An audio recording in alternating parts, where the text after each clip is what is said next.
There were two videos that really, really blew up on YouTube, each of which has around 40 million views. The first was me making a comment about this kid who had taken a selfie in front of a guy who was dead at Starbucks who had just gotten stabbed. And you see the dead guy on the ground. There's just blood everywhere. And this guy's like, bro, this guy just fucking died, bro.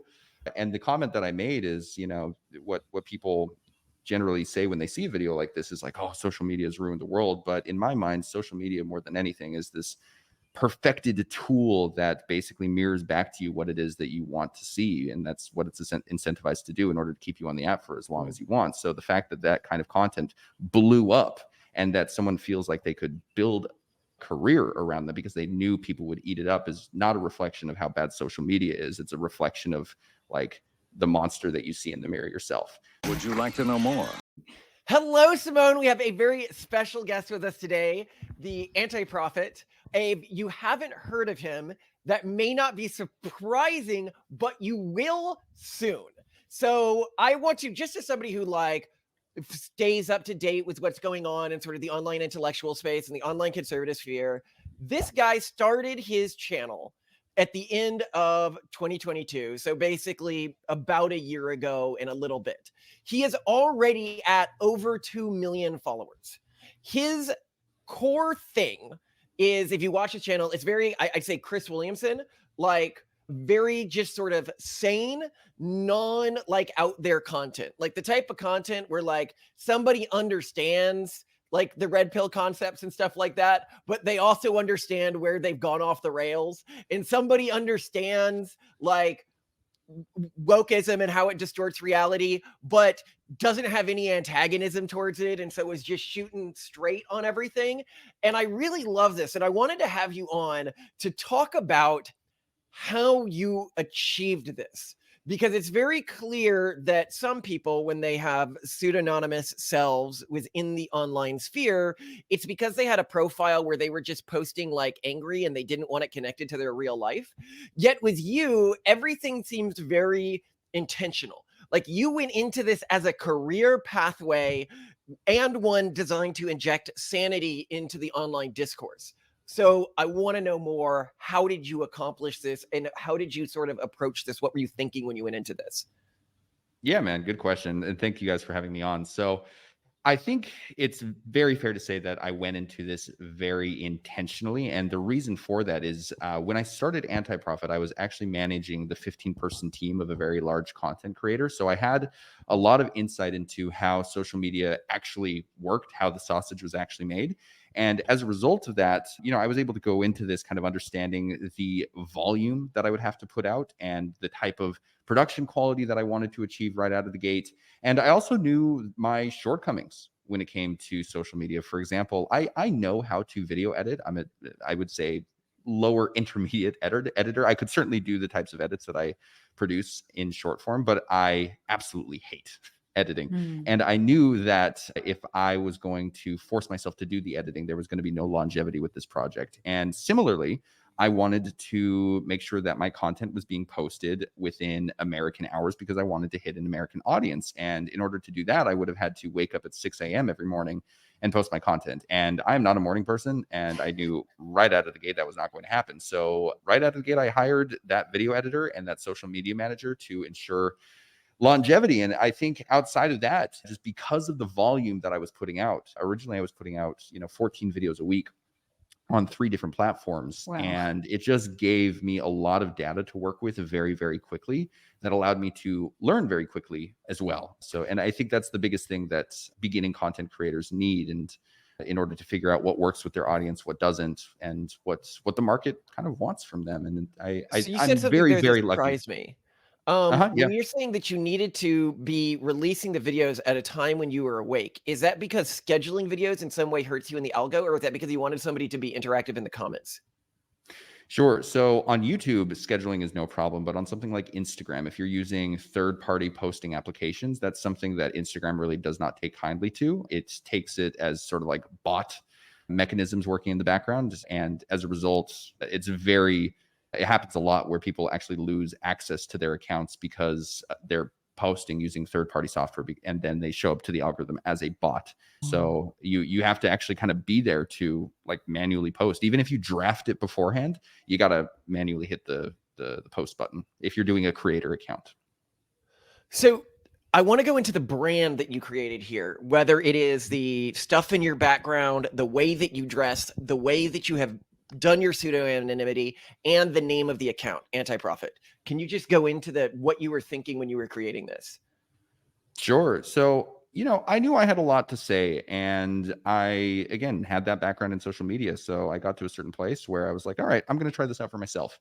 And the mask was actually sort of needed out of practicality to begin with, because again, I was working for this other creator, and I knew that he was not going to be okay with me posting about the types of things that I post about while also representing his brand. So I went on a search to find to find a mask. And I think when I first settled on this mask, it was mostly just kind of a subconscious thing. I just saw it. It was gut instinct. I was like, okay, that one.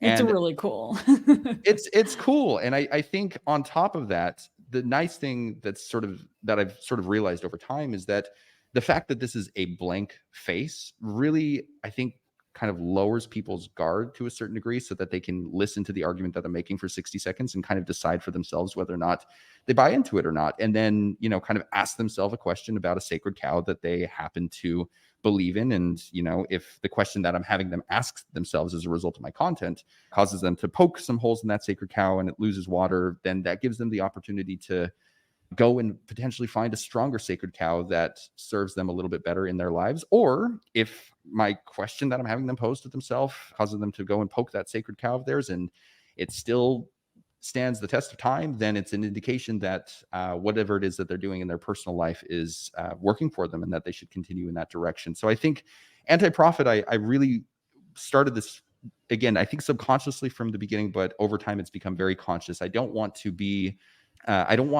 basically just come out and be an edgelord with like very conflicting opinions or very hot takes for the sake of being incendiary. I want to have you challenge your own deeply held beliefs simply to see if you actually believe them, and make an informed decision moving forward about whether or not you keep that belief around. So the name Anti-Prophet, what was the idea behind that? What was it supposed to invoke? Sure. So it was funny getting into this. I was actually thinking to myself, what would be a cool name? And this is actually from a French film that's really, really great. I don't remember the director, but the film is called The Prophet.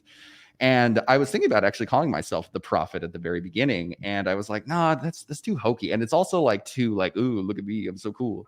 And I also really did not want to be anyone's guru going into this. I didn't want to be like the person that people look at and be like, yeah, that's what he thinks, and as a result, that's what I think too. That was like the antithesis of what I was going for. And I think even just that word that I used right there, that's what sort of led me to the name Anti-Prophet. Is just like, I don't want to be your prophet. I want you to look inside of yourself for the answers, and as a result, don't look at me as your guru.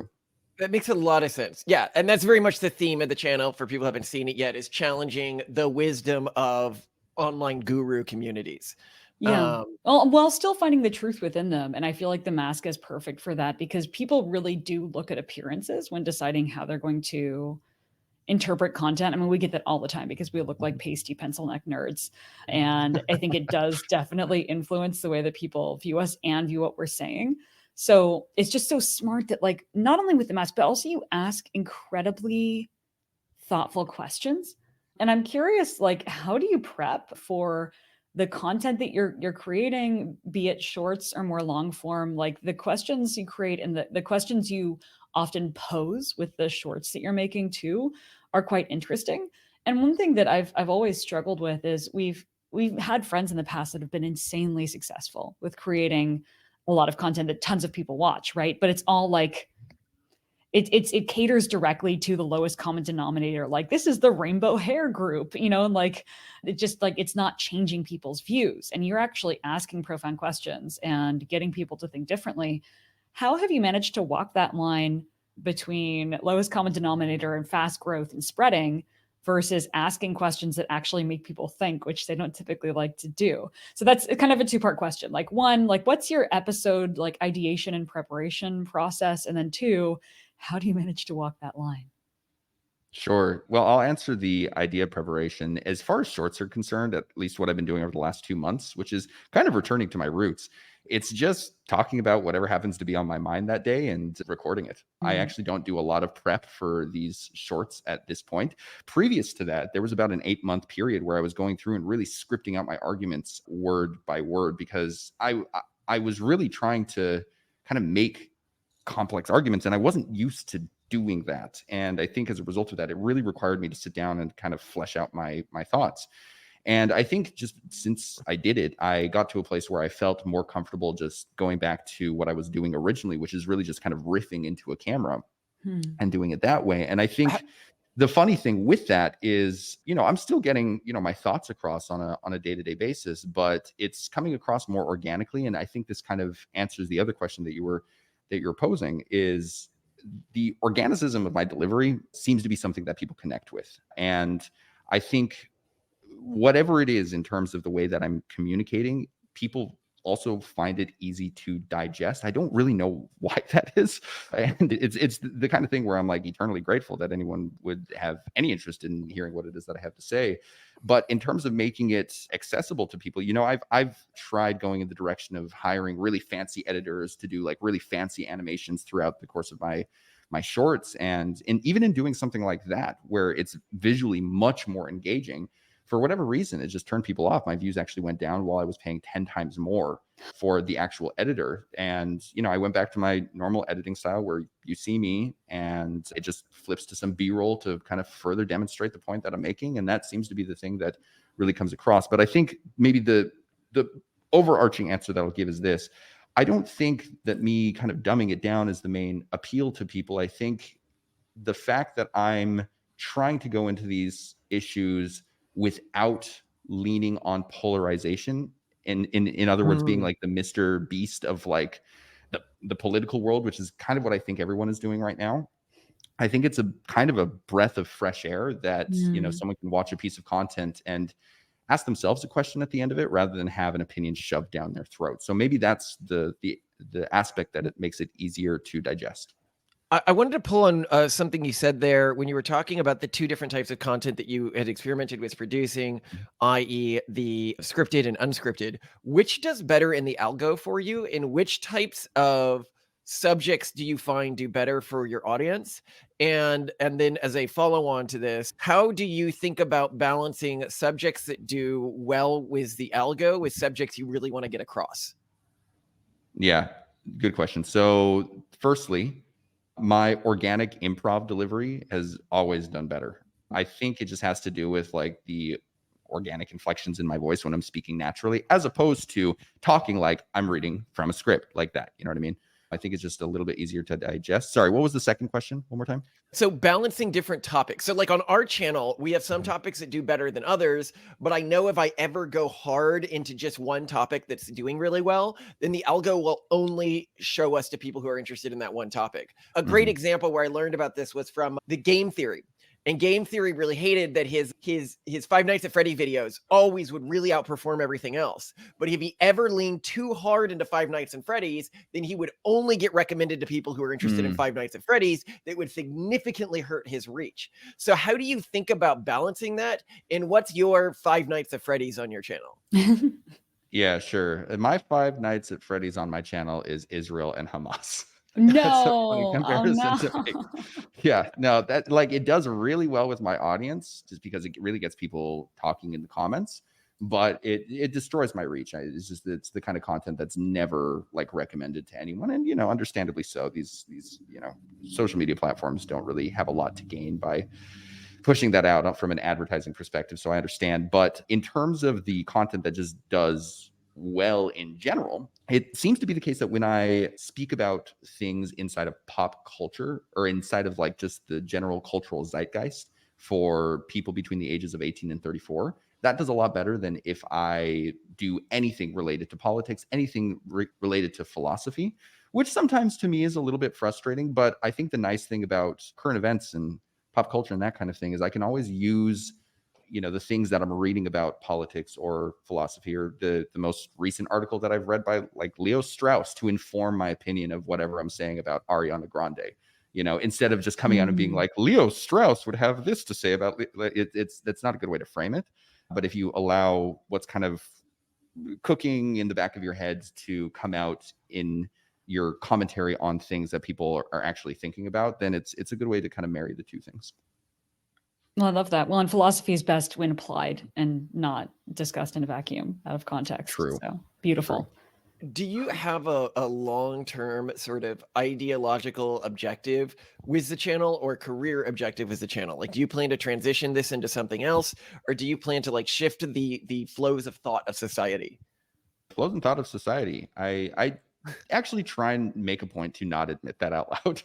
But I think something that I'd really love to instill in my audience as it continues to grow is the idea of centering your life around the truth, or at the very least in the pursuit of truth. I think there's a lot of value to that. I think it's the thing that does a really good job of holding society together. And I think even with the products that I'm building out, I'm really making an effort to focus on providing like truthful statements and honest like business practices in an industry which is quite frankly just run amok by influencer scams. And I'm actually currently building out a product to specifically try and fix that. So I think telling the truth as much as you can, both to yourself and to others, is the way that I'd love to ideologically change society. If I am able to do that, I don't know. Talk about these products. Like what products are you building out, and what is your plan with them? Because I'm not familiar with this. Well, and where will people know like where to find them when it's actually time? Yeah, well, just follow me on my page. You'll definitely hear about it from there. The product that I'm building out though is kind of something akin to Hustlers University, where it's a subscription. You go in, you learn how to make money online, etc. But it's very much focused on the area that I have a lot of expertise in and that I have a really great network in, which is social media. And the reason I chose that is because I could have gone the direction of essentially just doing a Hustlers University where I teach like day trading and like crypto gains or whatever, and that didn't really feel authentic, and I don't know anything about it, and I would be at the mercy of whatever random coach I brought on in order to try and make a quick buck, which I did not want to do. And there are a lot of studies coming out right now. I would actually use this. By the way, like, I want to know how you got to 2 million followers in 1 year. Like, yeah, sounds like we're signing up. Yeah. Well, so with this particular product, it's actually a little bit of a change. It's not so much how to grow on social media. It's to teach people how to be the people that sell the shovers to the incoming wave of creators that are coming in over the next couple of years in order to help them make money. So I'm actually teaching people how to be a COO, to manage teams, to manage systems inside of a creator company, how to manage high ticket sales teams, how to basically build out scripts, CRMs, that type of thing, how to manage communities, how to negotiate brand deals, that kind of thing.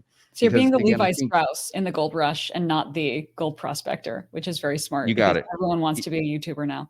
Yeah, exactly. And that's you're teaching people how to be Levi. Well, and I like that. I mean, I think that this is what's really needed, as the university system increasingly is just of utility to get bureaucratic jobs. Teaching people how to functionally make money on their own, which is really important for another thing that's important for you, which is what's the word again? Digital nomading. Okay, it's a really important part of digital nomading is being able to develop your own income streams outside of bureaucracies.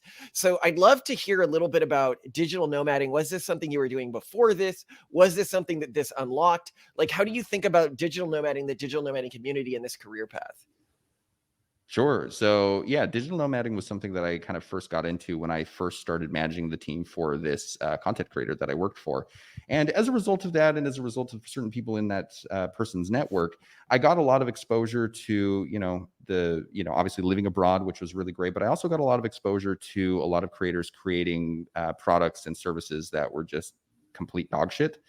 And I think I saw between that, as well as watching someone like CoffeeZilla or something, I saw a lot of faith lost in the creator economy, and which I think is really, really too bad. And I think one of my values is being able to leave the US, even just for a few months, just to kind of get yourself outside of the pressure cooker, to realize that there's a bigger world than what's happening, in my case, in Salt Lake City, Utah, or New York City, or Miami, or Topeka, Kansas. And to be able to go and make that change by not just learning how to make money online, but to be a part of a community that is very much centered on the truth and pursuing ethical business practices, because in my mind, if there are a bunch of digital nomads who are supporting all of these incoming creators by being the Levi Strauss, as you said, that won't build out a sales funnel for people unless it's like ethically done and it's not created to basically fuck over the person's audience. Like that to me is like the best sort of melding of all the things that I think my brand espouses, which again is living abroad, telling the truth, making money online, like doing stuff like that. I think that's sort of the reason why I'm building out that community and trying to marry that with living abroad. In the digital nomad community, have you ever lived in one of those creator houses, or are you in sort of like a creator collective, or is all of your information about the creative world mostly coming from your jobs? From my jobs, but as a result of that job, I was around a lot of content creators, and one of the creators that was very much close within my network owned a, what would you call it, like a hotel basically for content creators. So I surrounded myself with those people quite a lot and learned a lot from them as well, and ended up hiring a fair number of them. It's funny how that happens. You end up just hiring people like within your immediate network when you're getting started. So it's been interesting to say the least on that front. Do you see this way of life becoming more pervasive over time? Because we often think about, well, what's the future of the economy and jobs going to be like? It seems like right now, basically, if you are like a white collar knowledge worker that used to work for large corporations, well, try something new because no one's going to hire them anymore. AI has basically made a lot of that obsolete. If you're working in HVAC or you're doing like physical in-person stuff, you're going to be able to find a job, but a lot of people don't want to do that. So then you have this sort of unmoored class of people who want to kind of be more creative knowledge workers and maybe work remotely, who cannot go to get a job. So like, what do you think more people are going to go into content creation and independent businesses like this? Do you think you see these communities growing? And if so, where do you think they're going to be? What do you think it's going to be like? And how do you think people who are now planning out their careers or planning out the next stage in their careers as they get laid off from a big tech company should be thinking? Yeah, sure. Well, I mean, I think there's going to be a lot of people entering the content creator space over the next couple of years. First of all, simply because Gen Z is finally graduating from high school and they're going to be able to fulfill their teenage fantasy of not becoming a doctor, but becoming a content creator. So that's the first thing. The second thing, with stuff like Sora and ChatGPT, like the barrier to entry for content creation is going to be lowered to a level that we've never seen before. And as a result, a lot of people are going to take up AI generated content creation. And again, in my mind, that's sort of why I think the main money that there is to be made is not going to be as a content creator, but as someone selling the shovels during the gold rush, just because so many people are going to like, and I speak about this from experience. I built out this audience. Originally I had 1.5 million followers and I didn't know how to monetize it. And that was coming from the background of regularly monetizing someone else's audience. And it's just because I had a lot of like emotional plugs around money that I had to kind of get over. But there are a lot of things that, I wasn't really skilled at doing and that I needed a lot of support around. And I paid a lot of money to the right people, luckily, to get that support. And in my mind, that's where the main money is going to be made. And for people who don't want to kind of do the traditional 9-to-5 white collar work,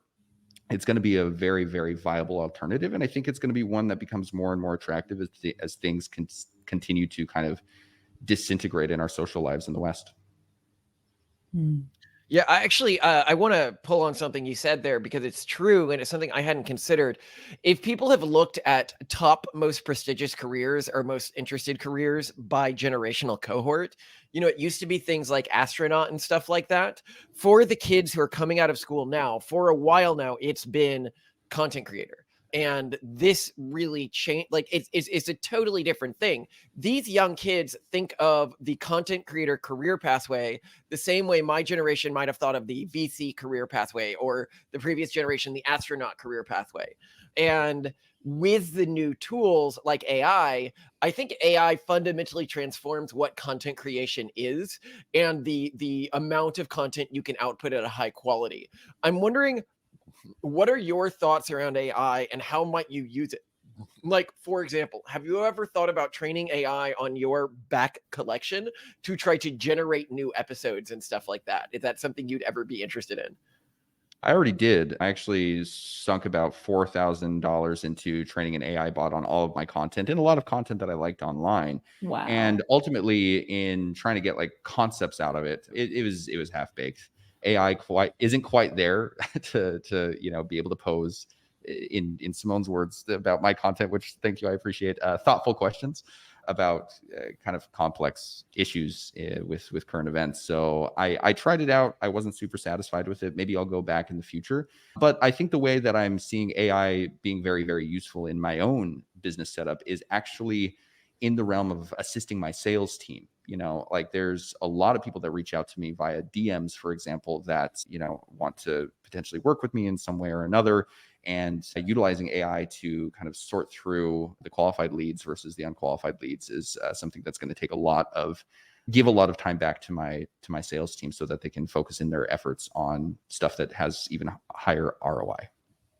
By the way, interesting bit of trivia for people who might not know this, but the original concept for Basecamp, our show, was that it was going to be a 3-person show, and the third person was going to be an AI. Because we had a Cool. friend who was developing one that could react in real time and everything like that. And so we were like, oh, that'd be cool to have the gimmick, but we just didn't go ahead with it. But I was also wondering how you thought about platforms in terms of where you're distributing your content. So you talked about Instagram and stuff like that. When you started, did you have one platform you were really aiming for, or one vertical you were really aiming for, or was it a cross-platform and then go where things did well?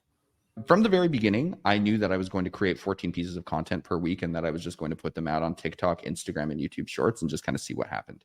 And it was interesting because, again, at the very beginning, TikTok was my first standout platform. And then it was Instagram. And I think it took like 5 or 6 months for me to see any movement whatsoever on YouTube. I was stuck at 1,300 followers on YouTube for about, again, 5 or 6 months until one week I went from 1,300 followers to over 300,000. And then I kind of tapered off for about, I think, probably 6 weeks or so. And then it went from 300,000 to 1.1 million in about 2 weeks.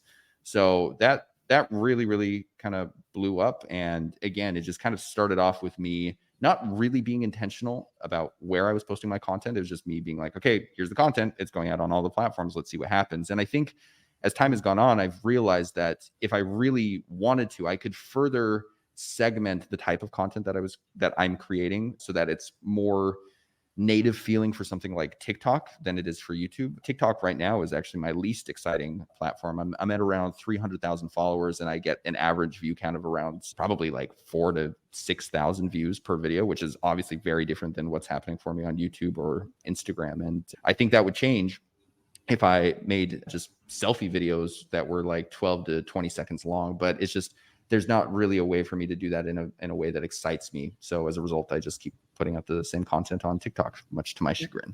Was it specific episodes that did really well, or was it like all of a sudden all of your content just started picking up? There were 2 videos that really, really blew up on YouTube, each of which has around 40 million views. The first was me making a comment about this kid who had taken a selfie in front of a guy who was dead at Starbucks, who had just gotten stabbed. And you see the dead guy on the ground. There's just blood everywhere. And this guy's like, bro, this guy just fucking died, bro. And the comment that I made is, what people generally say when they see a video like this is like, oh, social media has ruined the world. But in my mind, social media more than anything is this perfected tool that basically mirrors back to you what it is that you want to see. And that's what it's incentivized to do in order to keep you on the app for as long as you want. So the fact that that kind of content blew up and that someone feels like they could build career around them because they knew people would eat it up is not a reflection of how bad social media is. It's a reflection of like the monster that you see in the mirror yourself. So that was something that really, really blew up. And then I think people were like, who the fuck is this guy in a mask? So as a result, the other video that blew up was why I wear the mask. And the nice thing about that, and this is something that a lot of beginning content creators don't really realize, is I was very happy that it took about 5 or 6 months for my content to really go viral, because by that point I had probably 100, 200 pieces of content online for people to binge once they got exposed to my brand, as opposed to going viral on the first or second or 10th post, because then they wouldn't have anything to binge. And when people binge your content for like 30 minutes, that shows the algorithm like, hey, let's give this guy another 40 million views to get more eyeballs in front of them because it's working for whatever is happening on the platform. Yeah, it's funny you say that. We've definitely seen that as well. While our followers can't see this, while our subscriber number grows pretty gradually, our daily watch hour number grows massively. Like we're probably at around 1,000 daily watch hours now, which is probably nothing compared to you. But for us, it's I think because that back catalog keeps growing, so every new watcher who then binges is hugely adding to our daily watch hour. Well, that makes sense, because when you reached out to me, I think the first thing I saw from you guys was Chris Williamson's talk, but then I came and like actually found Basecamp and I watched it and I was like, oh damn, these guys are actually kind of cool. So then I watched like 5 or 6 episodes, and I think that's what happens when you are putting out good content, is if you really like hit a home run the first time somebody sees a video from you, they're like, damn, I want more. And that's what you guys are obviously doing, which is great. Yeah. Well, I mean, the thing for us that's really hard with this show, and you might have thoughts on this, is balancing the different topics that we talk about. Because, this is why I asked this question. And it's something we think a lot about, because we generally do sex, politics, and religion. Like those are our 4 areas, maybe a spattering of AI stuff. And these are really, we do it with a theming that would likely be cross interesting to our audience. But we have to be very careful, because some people who like us for like sex are really not going to like the religion stuff. Like they're just interested in sex research.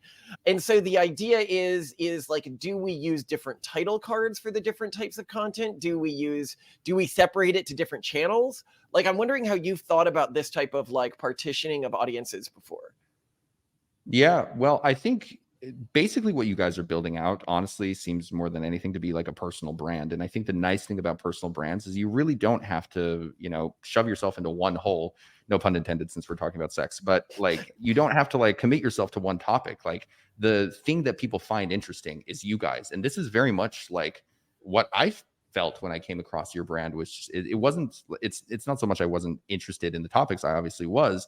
But here were these kind of 2 quirky looking, like bubbly people talking about, what was the super spicy one that we talked about a few days ago? Yeah, 2 quirky looking people talking about victim blaming on, Yes. on a podcast, and then switching like so easily to something like AI or politics or something like that. Like there's a certain appeal to that you guys provide that is specifically yours. And I think that gives you a lot of flexibility to play around with different topics and not have to worry too much about it. If there's one thing, and I've thought about this for the last couple of weeks since I was introduced to your brand, if there's one thing that I think would actually really, really help your growth, it's investing in like a thumbnail editor. I think that's the one thing that would just like explode. It's amazing how much a thumbnail affects like click-through rate, which affects everything else. And I think just like the content is there. Well, where's a good place to find one? I'll follow up with you after this. If you have a good one you'd recommend to us. Yeah, I definitely do. I actually just found one for myself, and they're sort of a media company type of thing, but man, they're good and they have very reasonable prices. So we'll talk after. Oh, sweet. Well, your answer to this question, and I'll wrap it up soon because I know we don't want to hold you forever. It's late your time, but one thing I really wanted to ask you, because I think that this would sort of show where you're thinking of going with this. So one of the things that we've been looking at doing, and we've been in talks with various groups about this, is taking what we're doing here to mainstream TV, to like Netflix or like Discovery Channel or something like that. And when we do this, we're probably going to need to bring along some other content creators in terms of how this is done. Is that sort of career trajectory something that would interest you, or are you really interested in sort of the self-ownership you get with the traditional like YouTube, Instagram, TikTok? Yeah, that's a good question. I think it is definitely something that I'm interested in. And I think a good example of this is when I first started building Anti.Prophet, I think I was at like 20,000, 30,000 followers on Instagram. And I thought to myself, ooh, like maybe I could try like networking, not with like Hollywood stars, but like people within the orbit of Hollywood stars. So there was this like Anya Taylor-Joy. I don't know if you know her work as an actress, but her boyfriend is in a band who actually produces some pretty catchy music.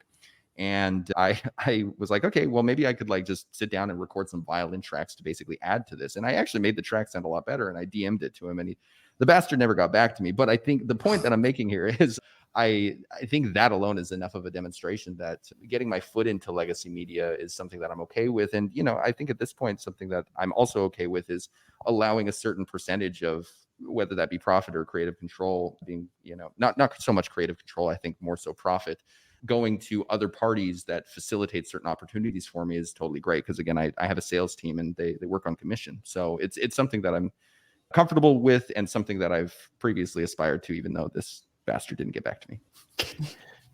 That's awesome. Can I ask, I'm really, really curious, just because you do talk about really interesting things, but also you have such an aggressive publication schedule. How, like, what is your day like? Are you spending, how many hours a day do you spend on like yourself, exercise, food, like just having fun, whatever, admin, versus consuming content to get inspiration versus actually producing content?